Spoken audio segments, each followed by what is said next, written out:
Drejtoria e Përgjithshme e Tatimeve ka publikuar udhëzimin për përcaktimin e afatit dhe procedurës së aplikimit për lidhjen e marrëveshjes së paqes fiskale për vitin tatimor 2026. Sipas udhëzimit, aplikimet për marrëveshjen e paqes fiskale mund të dorëzohen elektronikisht nga data 15 maj deri më 5 qershor 2026 përmes sistemit e-filing. Tatim paguesit duhet të aplikojnë te rubrika Çështjet e mia, duke ngarkuar formularin përkatës të aplikimit.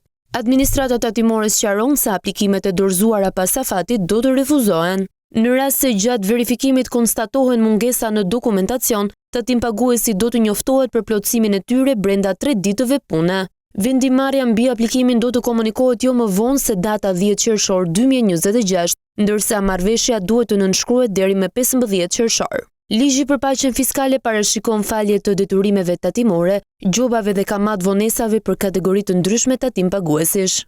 Për detyrimet deri në fund të vitit 2014 parashikohet fshirje e plotë e detyrimeve, ndërsa për periudhën 2015-2019 falet deri në 50% e principalit nëse pagesat kryhen brenda afateve të përcaktuara. Ndërkohë për detyrimet e viteve 2020-2024 fshihen gjobat dhe kamat vonesat nëse paguhet i plot detyrimi principal. Përfitimet parashikohen edhe për subjektet e çregjistruara si dhe për bizneset që kanë deklarata të padorëzuara apo të dorëzuara me vonesë deri në fund të vitit 2024. Administrata tatimore ka sqaruar se nuk do të përfitojnë subjektet e dënuara për vepra penale tatimore apo doganore, si dhe subjektet në proces hetimi apo gjykimi për këto vepra.